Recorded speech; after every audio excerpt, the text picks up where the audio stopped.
Today's episode of the Market Zero podcast is brought to you by the good folks at theGrandSlamDunk.com, featuring sports talk, pop culture critiques, and enough nonsense to fill a stadium. Follow us on a variety of platforms. Book us on Facebook, gram us on Instagram, follow us on Twitter at theGrandSlamDunkKnowYou, SoundCloud, iTunes, or just visit the website. Market.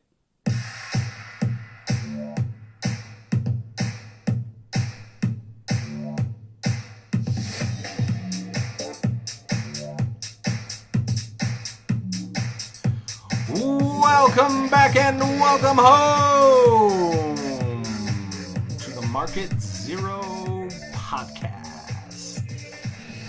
I am Uncle Ben, recording to you from my southern den.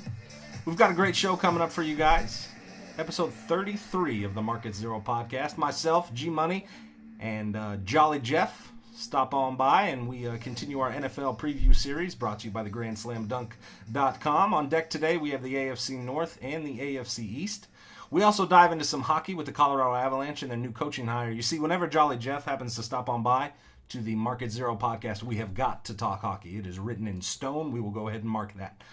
So while I am currently recording to you from Uncle Ben's southern den, I actually called into Grand on Grand Street for this episode. So let's go ahead and get into it with the AFC North. All right, so last year, the AFC North, arguably the best division in the AFC. The Cincinnati Bengals won the division. They were 12-4. The Pittsburgh Steelers took a wild card spot. They were 10-6. The Baltimore Ravens 5-11. But a lot of close games for the Ravens. Could have been either way for them. And then the Cleveland Browns rounding out the bottom, 3-13. We got a revitalized Cleveland Browns unit with a brand new head coach. Rejuvenated, looks like RG3, and a lot of weapons on offense. You know, there's this division is always, as someone who is a diehard Pittsburgh Steelers fan, this division is always, we like to call it the black and blue division, because everybody just beats the shit out of everybody in this division.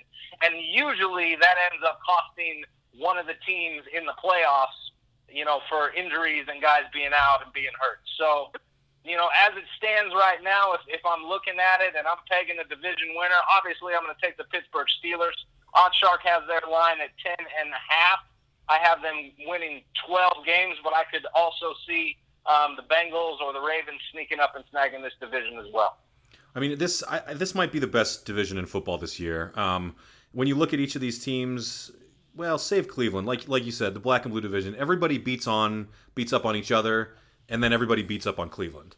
So I don't foresee that changing necessarily a whole lot. Yeah, I think Cleveland has retooled. I mean, I don't want to totally write Robert Griffin III off like completely, but man, it's hard to have faith in him to really do much of anything. So I think Cleveland definitely rounds out the bottom of this division, and the rest of the three teams all should be solid. All are competitive, like you said. All just beat the hell out of each other on a regular basis. And I could see any of the teams kind of coming away with it. Like Baltimore all the way. Yeah, think the Ravens. The Ravens are going to beat them. Always be old. You are ridiculous. You haven't even been paying attention. No, it's fine. It's fine, Jeff. Whatever. It's cool. No, it's cool. Whatever. You know, so if you want to, you know, put your money down on Joe Flacco, right now Oddshark has the Ravens at 8 wins total. That's their over-under. And I took the over. When I went through the schedule, I have them winning 10, but that's a tough one. I'd stay away from betting that one. You think 10 wins? It really comes down. I think when I went through the schedule that they could win 10 games. I could also see them only winning 5 games. There's a real disparity there just because this division is so tough. And again, if you have faith in Joe Flacco and Steve Smith Jr. or Senior or Steve Smith the Ninth or whatever he's calling himself nowadays. Is he playing? Is he still playing? I didn't think he was playing with him anymore. Yeah, he's still there. He's coming back one more. He's a bad motherfucker. No shit. I don't want to. He was. Yeah, he was always really that good. dude off. Yeah, you know. So I mean, but to me, it comes down to quarterbacks and who you want to ride. And if I'm betting on anybody in this division, I'm going to bet on the guy that has 2 Super Bowl rings and 3 Super Bowl appearances, and that's Ben Roethlisberger.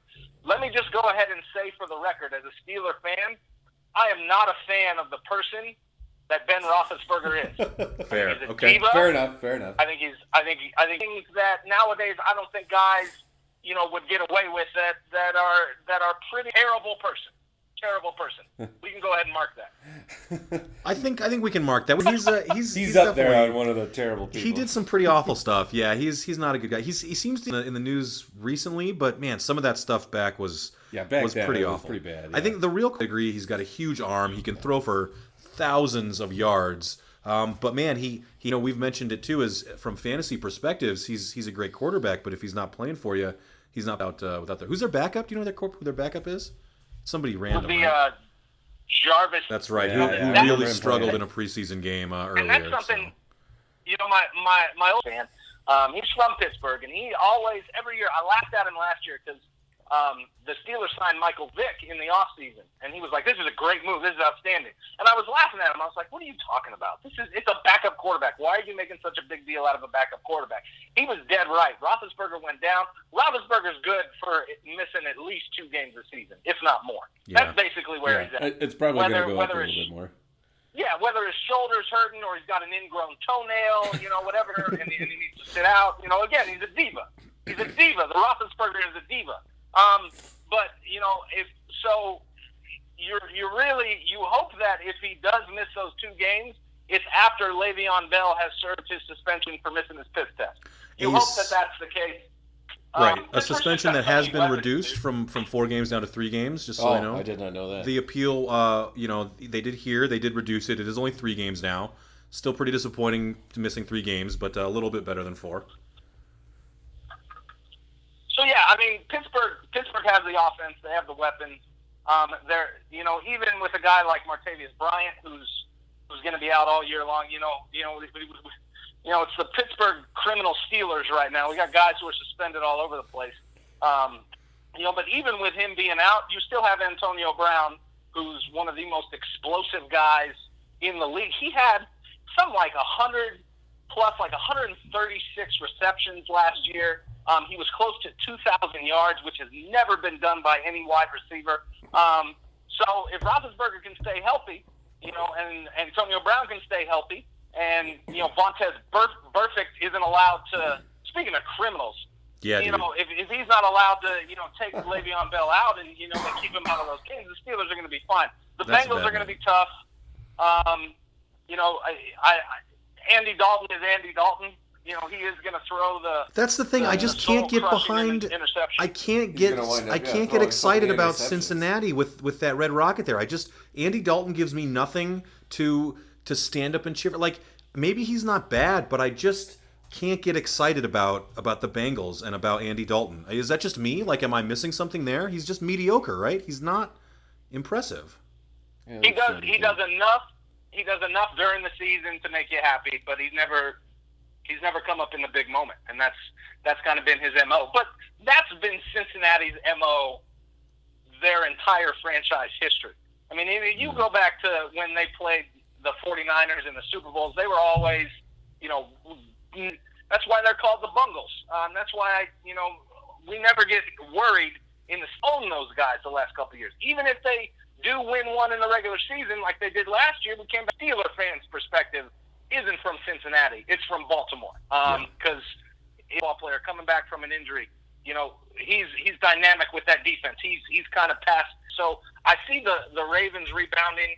But again, when I went through the schedule, I had the Bengals lines from OddsShark. The Bengals are at 9.5 or 9.5, so I would have taken the over. So, we shall see, I guess. You think that you're being over on Pittsburgh? They're almost exactly the same, maybe a half game here or there. They had Cleveland set at 4.5, going over 8.5 wins. I got Baltimore winning 10. I've got Cincinnati right in there with 12, and I actually have Pittsburgh going 15-1. I got Pittsburgh winning 15 games this year. The Oakland pick was an absolute intentional reverse jinx. No, I mean, I found bias here coming from Denver, Colorado. We've got a little Bronco bias. And we saw what Pittsburgh could do last year. We sort of dodged a bullet last year with the Steelers and all their injuries and suspensions and all the problems they were facing, because I thought they were going to throw down. I thought the weapons were about to come out. I thought Burfict was yard brawl. Yeah, it was a pretty intense game. And they were beat up so much so that, the Broncos are business. I think Pittsburgh, if they are running on all cylinders, if Roethlisberger is healthy, I don't think Andy Dalton stands a chance. I think head-to-head, Roethlisberger is a better quarterback. than Division 2. I think they just have advantages at every aspect, and that's probably they're really. They're going to score points. That's with all the way. As a Steeler fan, on the defensive side, Bud Dupree he's an outside linebacker for Roy. It's one of the most frustrating, excruciating. Doesn't go away. You have to literally lay and do nothing for a month to fix your pull down. So I worry about their defense a little bit. I do think they'll be stout against the run. Pittsburgh's always stout against the run. Their secondary came along last year. I really liked how they were playing in the secondary at the end of last year. So I hope that continues. But that's the thing you got to watch with Pittsburgh. Their offense is going to score points. They have a great offensive line. I think an underrated offensive line. I don't think they get enough credit from the national pundits. I think they've been banged up. I think they've been nicked up the last couple of years.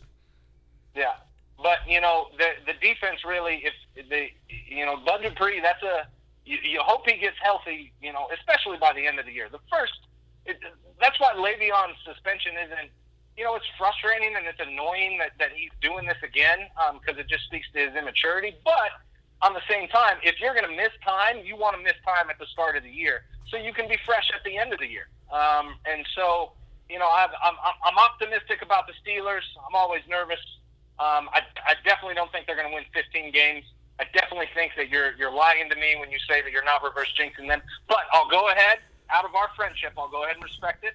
I understand. I will walk you through game by game if you would like me to, Uncle Ben.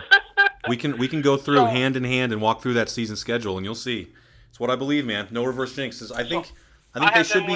I think they should. 1, 2, 3, 4, 5. I have them winning the first 6 games, and then I don't. I have them going 6-1 out of the gate, and then they go into their bye week. And I know I picked off. They always split against Cleveland. There's a gambling thing that we can mark there. They always split against Cleveland. It's something about Cleveland. They always struggle. They always drop a game in Cleveland. Cleveland always could be real bad. Cleveland could be extra bad. Well, and so let's talk about the Browns a little bit because we got it. What do you think of Robert Griffin? He's looked really good in the preseason highlights I've seen. Preseason means nothing. Yeah, Jeff, what do you think, man? What's your take? What do you think with the RG? Preseason means nothing. Yeah, totally. I think RG3 has shown that he's not a great quarterback, I don't think he can see the field as well as a lot of the guys can to make the passes and everything. But he holds on to the ball for forever. Yeah, but does he do much with it? Even when he runs with it? Right. And I don't know what the Browns' offensive line is like. I'm sure they're not going to be that great. Yeah, I don't think they've got it. If you're not going to have protection, you're forcing him to run out and then throw on the run or try to make a quick decision and run for it. I don't think he's that good at being able to make those decisions. Plus, he's been injury prone ever since he's come in here. So, yeah, if he winds up getting hit pretty hard at some point through that, you might not even see him half the season. Yeah, I think the injury thing is definitely a concern. He's looked decent. Like in the couple preseason things that I've seen, he seems pretty spry. He seems like he's got his speed still. And that was a concern after some of the ACL surgeries was that, man, if this guy doesn't have speed, yeah, I'm not sure he does have like the pocket awareness and the mental presence to carry himself.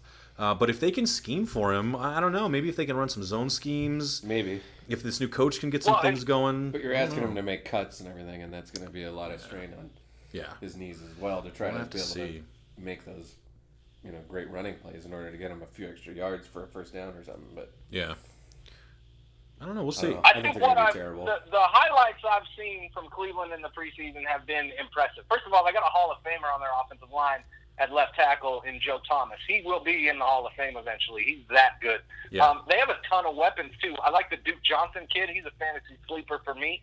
And I say that because he's on my fantasy team, so I definitely want him to do well. I believe in Duke Johnson. He's a kid out of Miami. And they got weapons. Josh Gordon's coming back from a suspension. They got Terrell Pryor out there. So there's more in Cleveland than I think well, people realize. The Josh Gordon thing is interesting. Isn't that who Robert Griffin III played with at Baylor? Aren't they Baylor buddies? I thought they were. Yeah, man. Sick'em Bears. Baylor buddies. Yeah, Baylor buddies. So, that might be some added chemistry. That might be something that you might need to take some extra account into. Because, Josh Gordon, when he was at his prime a few years ago, he was head and shoulders the best receiver in the league. dominating. So I don't know if it's going to be the same like that, but if they can get, man, half, even 60, 70% of the player that he was a few years ago, yeah, you're right. That is a pretty potent weapon, and they should have some people that can carry the ball. I think Cleveland's a couple of years away. I only have them winning 5 games, and that's an improvement from last year. I think.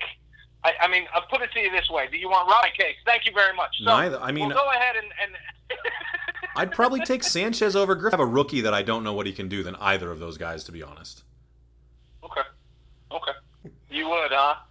Because we don't know with Siemian. I know what Sanchez is going to do.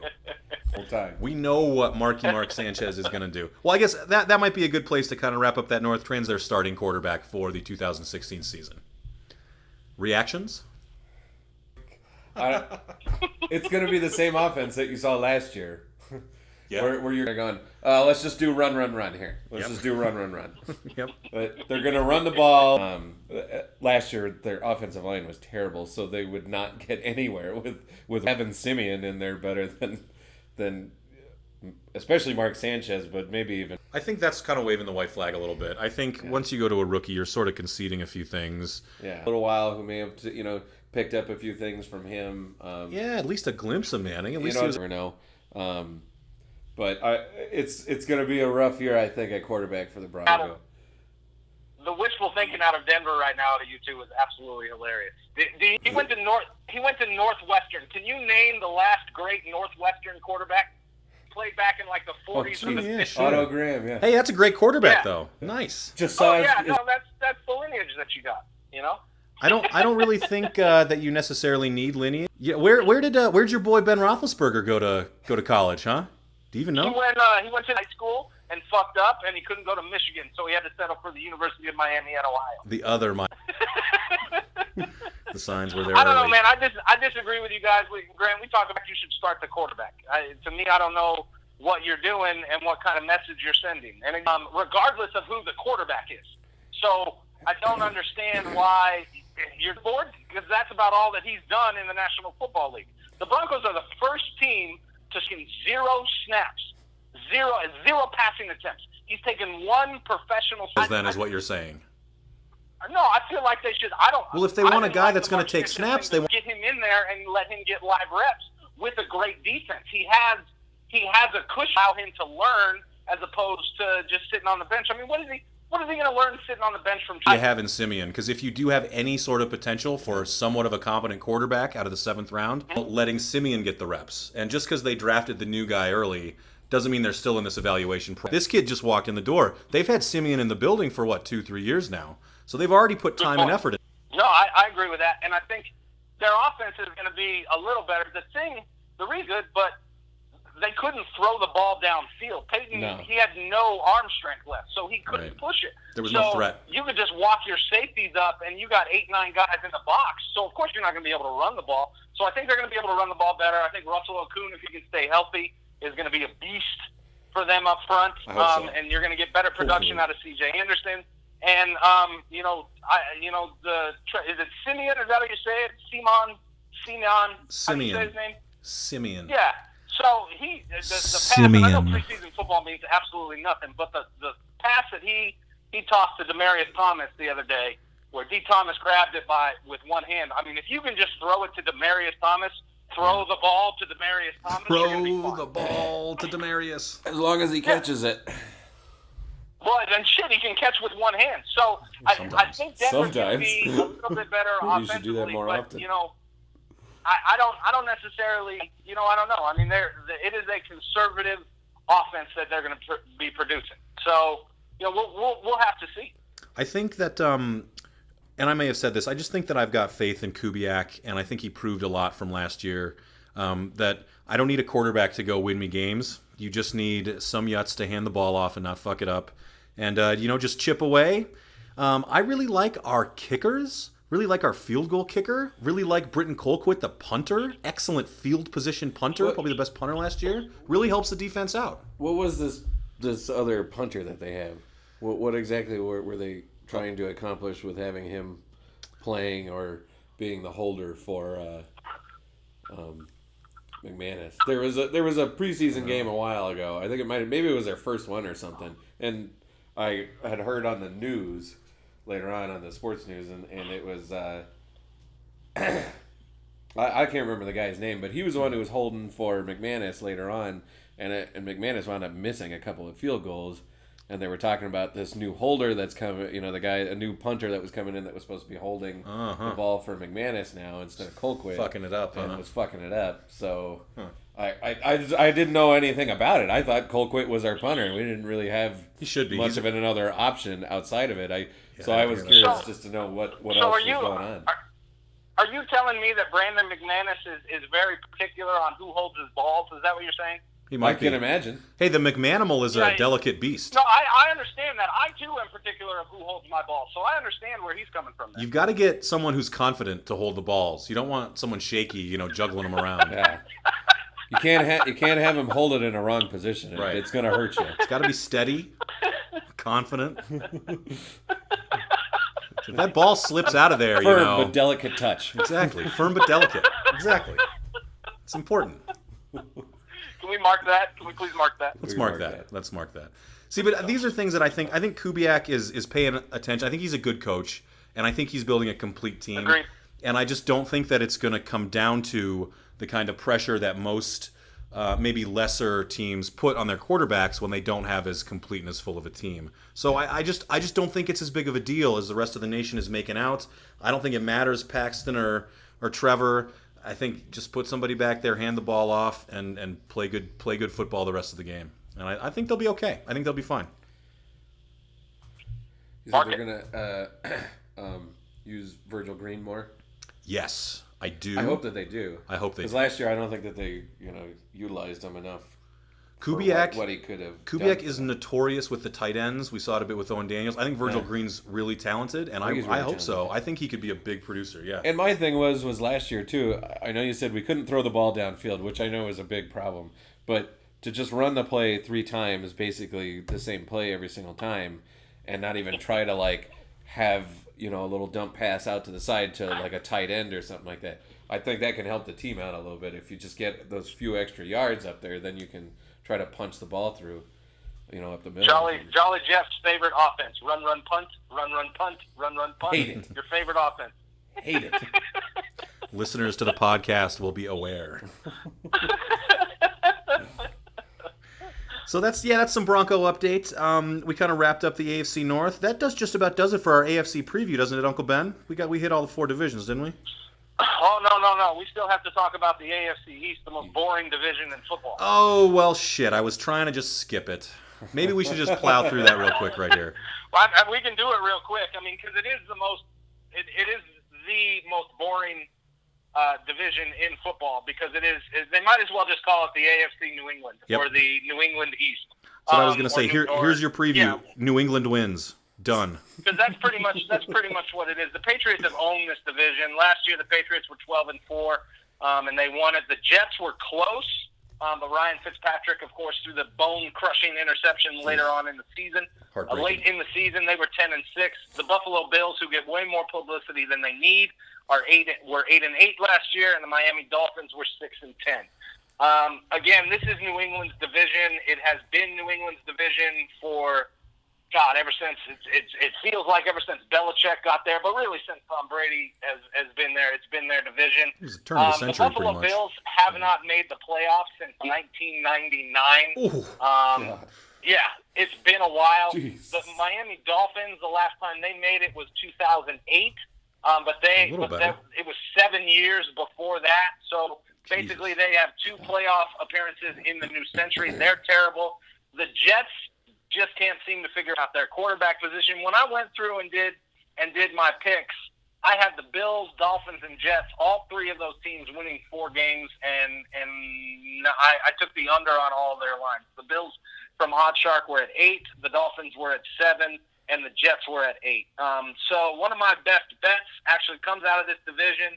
New England, their over-under was set at 10.5. I think they're going to win 13 games, even with Brady sitting the first 4. And they'll be over there. So if you're wanting to bet and that's something you want to put down, I would put down on the Patriots to go over their total win total, their team win total.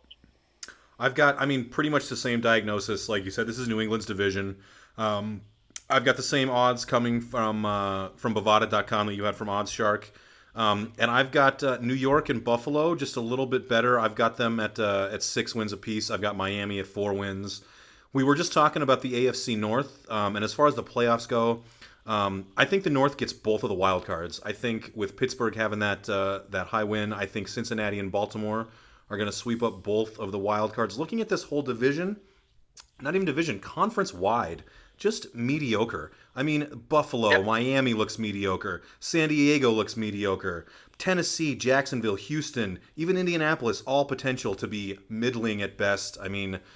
Denver's probably not going to be that great. Like every single team besides those 3 in the North and New England, I just don't see any confidence in. So I think you're right. The bet to make is definitely a New England Patriots over. They should easily hit 11 wins. They'll probably win more like 13 to 15, especially when Tom Brady comes back, pissed as all hell, ready to just shove a football up anybody's urethra he can. Well, and not only that, not only are you going to have a pissed off Tom Brady, you're going to have a paranoid Tom Brady. He's 39 years old, and he's been complaining about getting reps in the preseason of all things, something that arguably the greatest quarterback of all time never has really had to do. I feel like he's starting to look behind his shoulder and see that, his time is dwindling in the NFL. So you're going to get a pissed off, paranoid Brady who thinks that he's playing for his job, when in actuality it's going to be his as long as he wants it. So I think New England weathers the storm, and then is it his as long as he wants it? You don't think if Jimmy Garoppolo comes out and lights it on fire, Belichick won't say "fuck you" to Tom Brady? Because I think he would. No, I don't. I think he would. I think of all the guys, Belichick is going to go out with Brady. I think when Brady goes, I think Belichick goes. I think that bridge already got burned, dude. I think Belichick already burned the bridge. I think Belichick already hung Brady out to dry with this Deflategate thing. I don't think he has any loyalty from him, and I think if Garoppolo plays better, they won't care about Tom at all. Yeah, I see it differently because I just think Brady, what Brady has been able to do, again, he's, if you go back to a couple podcasts where we went through and did our greatest quarterbacks of all time, on all of our lists aside from Big Mike, and the only reason that Big Mike didn't put it on there was because he's still playing right now. But we all have Tom Brady in the top 3. So I don't feel like while I do think that Bill Belichick is an evil football coach, I do believe that he does have somewhat of a soft side, and Brady's been his guy. I don't necessarily feel like he threw Tom Brady under the bus with all the Deflategate stuff. I just feel like it was duck and cover mode in New England, and Brady was the one that they chose.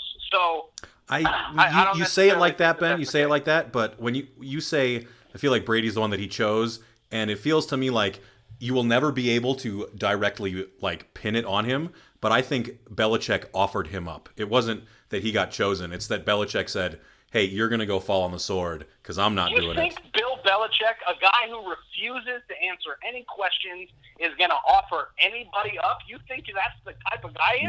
Not with you knowing it. Not with it being apparent, but yeah, I do think. I think he is an evil genius. He is the Godfather, and he orchestrated all of it.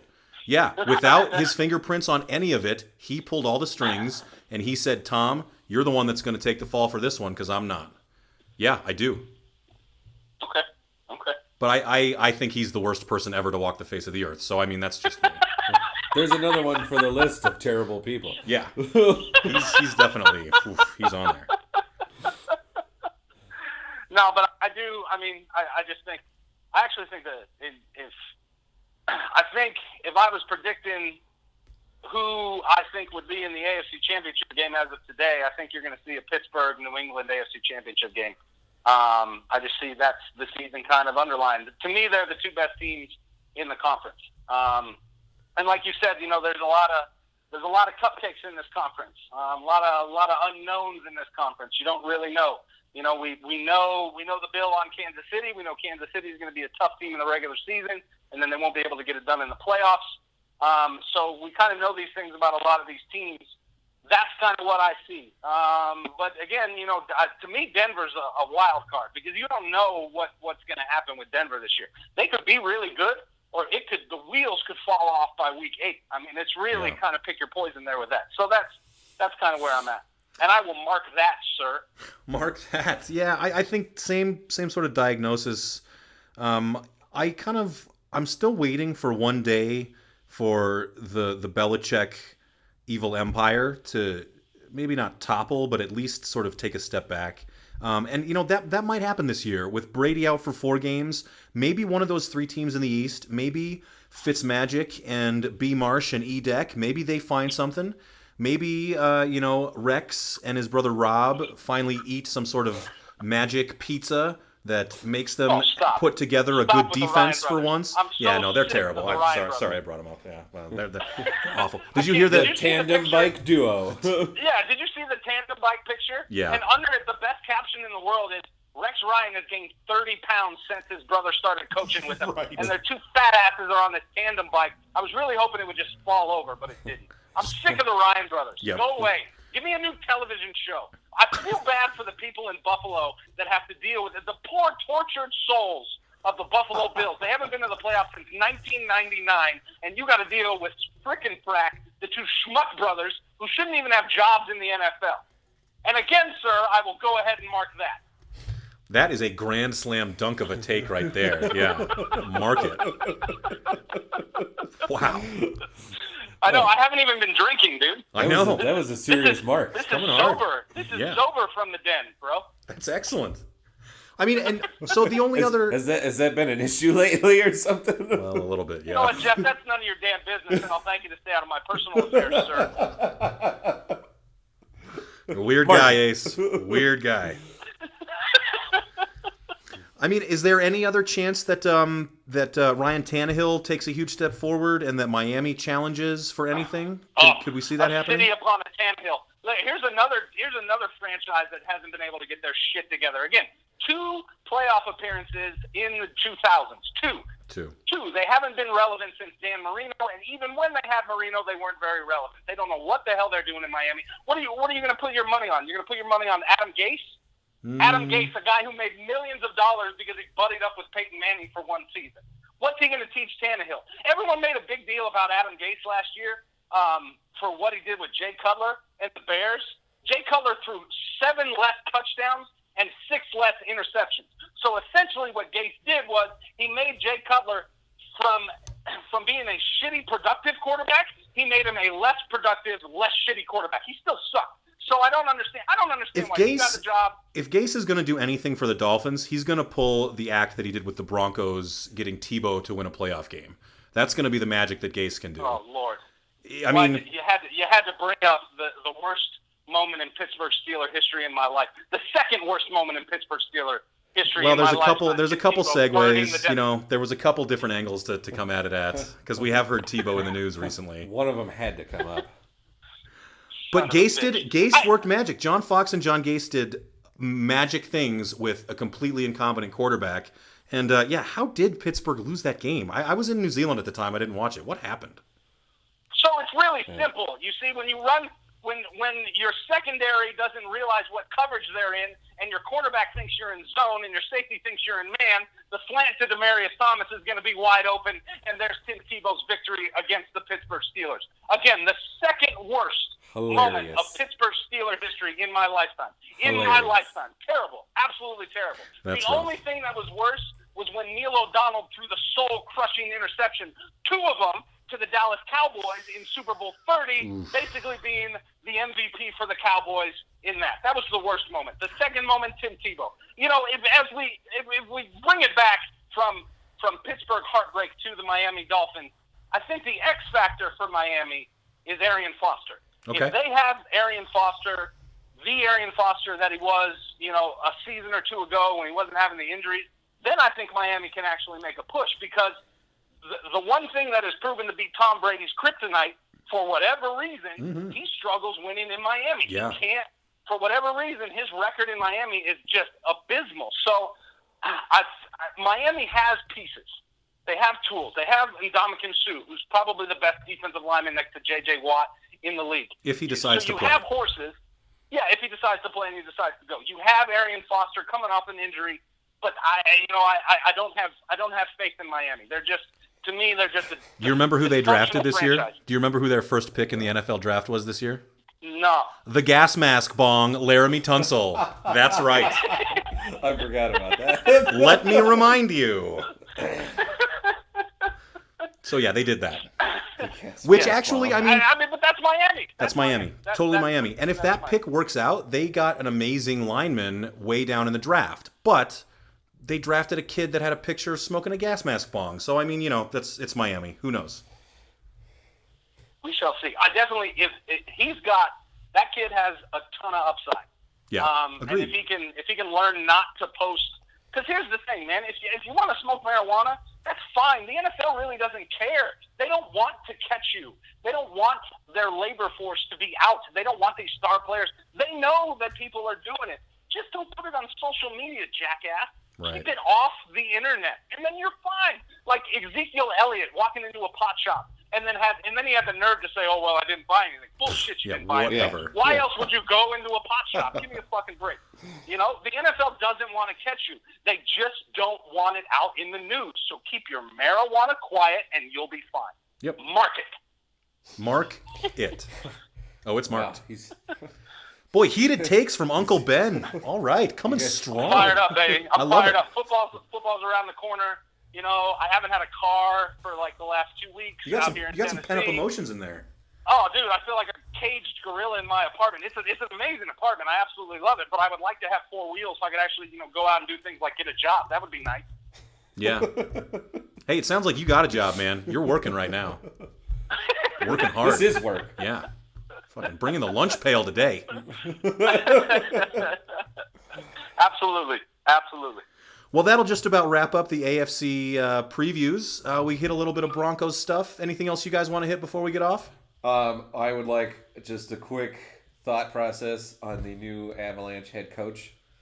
I got no fucking clue, man. Who is this guy? Who the fuck is this guy? Yeah. Jared Bednar is actually, he was the coach of what was known as the Lake Erie Monsters, which is now with Cleveland. Okay. But anyways, he was it's a affiliate of the Columbus Blue Jackets. It's an AHL team. Okay. They won the Calder Cup last year, which is the championship for the AHL. Yeah, they beat Hershey. Yeah. I think that's who it was. There's one thing that I like about it, and there's one thing that I don't like about it. The one thing that I like about it is that he was a defenseman, so he's got a little more defensive line behind him. Good. I think that was he an offensive defenseman? No, he was a defensive defenseman. No, he was a defenseman. He was what we call in the league a defenseman. Just a defenseman. Just a defenseman. I think that was a big fallback on their team. I did like that he had talked about watching clips from last year. He said the tempo needs to pick up on the ice. Good. I thought that was a big thing, that people were falling back. Even in the offensive zone, they were just kind of laying back. They weren't being aggressive, taking it to the net. He said they need to play a much more aggressive game, get into it. The game is already fast enough as it is, and they were a little bit slower. So I like that idea. The thing that worries me about it was that Sakic had said during the interview his ideas of where we want this team to be seem to match up with ours. Yikes. That's a little scary for me. That coming from what Wah said about management and needing communication, and the coach, in order to have access to be able to make calls on his own out there, involving players and everything, was not met. It scares me a little bit that management is starting to involve themselves in everyday activities of games, and that's a little scary. Yeah, that is a little nerve-wracking. I don't know what it's going to be like. We have basically the same team, just a new coach. Yeah, but and the quote that you just gave from Joe Sakic really kind of sums up what was really going on with the Avalanche last year. Because you guys went to a bunch of games, and I went to a couple, and they just didn't seem inspired to play. And obviously, it was because your head coach and your vice president, 2 Hall of Fame hockey players, they weren't on the same page. So you had dysfunction behind the scenes. So that really kind of makes sense to that. I still don't think the Avs have solved their biggest problem, which is in between the pipes. I know that I know I may be alone in that assumption here on the Market Zero podcast, but I still feel like they need to upgrade from Varlamov. I don't completely disagree with you, but I feel like the last couple of years there was injuries that were involved, and that hindered progress on consistency in net. Right. I don't know. I didn't hear anything about them changing. I can't remember what the old goalie coach that we had last year. Forget his name now. Something or other. Francois. I don't know. I hope it's more consistent this year in net, and we're not having to switch through and put in Pickard too much. If it comes down to it, I think Pickard played great last year when he needed to come up. Just put him in there and get him into that starting slot and get him more reps in net, and I think he can handle the starting job. I think so too. I'm just worried, like the goalkeeping I definitely think needs to improve, but I got no idea who this guy is, and I'm not sure that you definitely need. I'm not sure how impactful the coach can be. I know you always see a bump from firing coaches during the regular season in the NHL. There's a pretty historical bump there, but I'm just not totally sure that a coach can put teams over the top. So I don't know whether to think that this lack of experience in the NHL from this new coach is worrisome or if it's okay. I read a few reports, like there have definitely been coaches that have come in. Even Mark Crawford for the Avalanche when they won the Stanley Cup. Bob Hartley for the Avalanche. These are guys won Stanley Cups when they came in. Yep, both with experience with the Avalanche, and maybe that's part of the motivation from Joe Sakic is he's seen some of these guys directly. So he's seen the success of it. But man, it makes me nervous. I'm just it's kind of a shrug and I guess we'll see. Yeah, the thing is, like I said, it's essentially it's the same team, just a different coach. Are we going to get the same production out of all the players with a new coach? I don't know. It's hard to say right now. I feel like there's some certain players that really need kind of a kick in the ass to get them going. So that's a great point, because I heard on the NHL Network when they first hired him, kind of an analyst came on and was saying that one of the things that this guy is known for is being very direct and not sugarcoating stuff for players and really saying, if really calling them out. Yeah. My mind immediately went to, is this a hire so there's no one to blame, so you can just basically pin a failure on a player or players? Namely, is this a heads up to maybe a Matt Duchene to say, hey, wake the fuck up and score and take us to the playoffs, or you need to go find another team, because hockey is not just about playing for Team Canada. We need to have some effort on those Tuesday nights, on those weekday nights in the middle of the season, and not celebrate when you score a goal when we're out of the playoffs late in the season. So I think this might be a point right at some of our star players, Duchene and Landeskog, to stop underperforming, get your shit together, and play to your potential.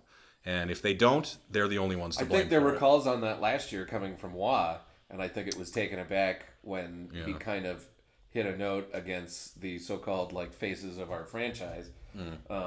And I don't think management liked it too much that he kind of called him out basically in front of everybody, because he did it in the media. But he should have. But I think he should have. I actually think Wah was a good coach for him. I mean, it showed that in the first year. I mean, the first game, he got a $10,000 fine for pushing the glass over between the benches. Yeah, and then they went on and they were playing great. They were very, very in your face kind of team at that whole season.